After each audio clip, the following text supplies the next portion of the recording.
Let's start with Capitol Hill. Congressman Tim Burchett of Tennessee has been one of the most vocal members of Congress on UAP disclosure for several years now. He has attended classified briefings inside SCIFs, sensitive compartmented information facilities with multiple agencies. He recently sat down with the Resilient Show, and the most significant thing he shared was not what he has seen inside those briefings. It was what he did immediately after. Take a listen. And I had a pretty long conversation with the president just a couple of days ago. And I said, Mr. President, I just want you to release everything that I've seen. Mm-hmm.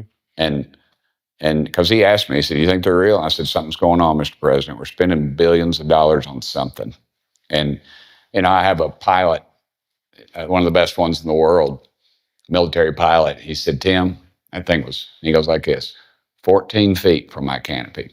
The president is asking the questions directly, and a congressman with classified access is telling him face to face, release it all. And then to top it all off, a pilot told him a UFO was seen 14 feet from him. Burchett also addressed the structural problem that UAP researchers have tracked for years. If materials had been transferred to private defense contractors, a broad presidential declassification order may not be enough to reach them. Private corporations have no legal obligation to respond to Freedom of Information Act requests. The order has to be specific, and Burchett confirmed he and others close to the president are now actively working to make sure it is. The whole thing stinks. We got to get to the bottom. The only way we're going to do it is if Donald J. Trump turns those files loose, and they can't be these redacted files with all the right. You know. Do you think he has? I guess one, does he have the authority to do it, and are we going to actually see something? He 100% has the authority to do it, but he doesn't know. I don't think he'll know what to ask for. And myself and some other people that are close to him are going to be talking to him about the right things to ask for. So the authority exists. The political engagement is real. The problem here is precision. And now there are people in the room working to solve that. That inside Congress dynamic connects directly to a conversation happening actually right outside of it and inside of the world of national security investment, where the UAP question is being weighed not by researchers or advocates, but by someone whose entire professional framework is built around hard evidence and data. Jake is the founder of Mark Ventures, a private national security venture capital firm, and before launching it, he spent 2 years working directly with Congress and every branch of the U.S. military, Army, Navy, Air Force, Marines, and even the Space Force to rebuild the Army Venture Capital Corporation. He is not a UAP advocate. He is someone who elevates national security technology for a living, and he sat down with the Founder Story channel and stated this. We've witnessed things that accelerate faster than any known object could possibly accelerate, or make turns faster than anything could turn and still survive. So there's alien tech out there. Lots of explanations for that. But I think actually the most compelling is that it's alien. Because if it were an adversary, right? So if it's like Russia or China building this stuff, or even if it was the US, the thing that you're seeing from 1940 would not look like the thing that you're seeing in 2025, right? We would expect to have seen a tech curve, some advancement in that technology. It wouldn't just be wow, we had this amazing thing and now it's frozen in time. It's always going to be the same thing.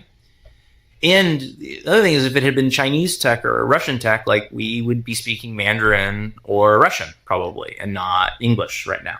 That argument from someone who has spent years inside defense technology programs eliminates the adversary explanation on purely logical grounds. If a nation had possessed this level of capability since the 1940s, the geopolitical outcome over the last 80 years would have been entirely different.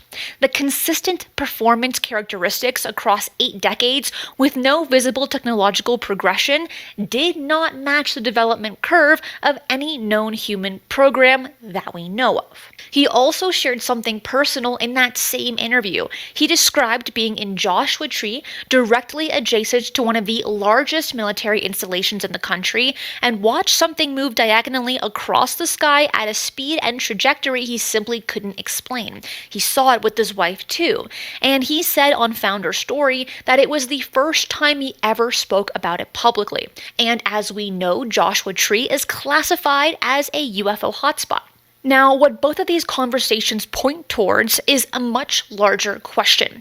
Not whether these things exist, but what they actually are and where they come from. And it is actually where the next conversation picks up.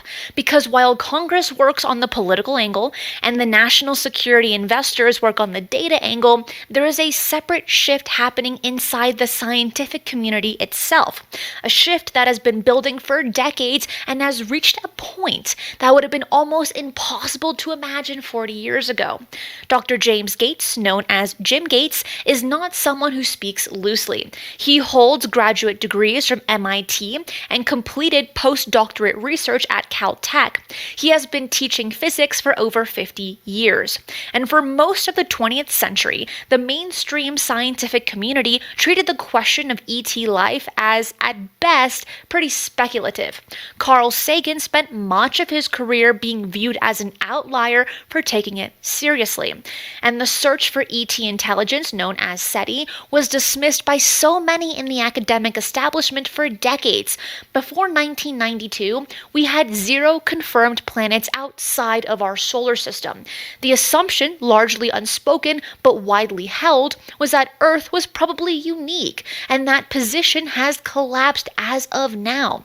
Today, we know there are billions of potentially habitable planets in our galaxy alone, and the discovery of extremophiles, organisms that survive in conditions once thought impossible for life, including volcanic vents at the bottom of the ocean, has expanded the definition of where life can exist so dramatically that the old assumptions no longer really hold up. And the question has shifted from where life could exist elsewhere to why we would even assume that it doesn't. So Jim Gates sat down with Danny Jones, and what he said about where the scientific community actually stands reflects just how far the shift has gone. Most scientists that I know believe that intelligent life likely exists outside of our solar system. In fact, it's very rare that I find a scientist who doesn't think that's a reasonable statement. Now think about where we came from 50 years ago in the scientific establishment. And then Gates went even further into territory that shifts the frame of this conversation entirely. He described a talk he attended by Dr. Sarah Seeger, a planetary scientist at MIT who had been building a data-supported case for life existing not on a distant Goldilocks planet, but inside the atmosphere of Jupiter. I heard her give a talk maybe 3 or 4 years ago about the possibility of life in Jupiter's atmosphere. This is an idea that Carl Sagan talked about in his, what was this great series, Cosmos. If you look very carefully, you'll find it. But this particular scientist and some collaborators were putting together observational and chemical data where it was the first time in my life I heard someone give a rational explanation about why you should not rule out the possibility of life in Jupiter's atmosphere. Not life on a distant planet light years away, life potentially inside our own solar system, inside the atmosphere of Jupiter. And yes, we're talking about microbial life at this stage, but that is exactly the point. Look how far the scientific community has traveled just to get here. 50 years ago, the mainstream scientific position was essentially that life beyond Earth was not worth serious academic discussion. Then slowly the language shifted. Maybe there could be liquid water somewhere else. Then maybe where there is water, there could be simple organisms. Then maybe microbial life is not as far-fetched as we thought.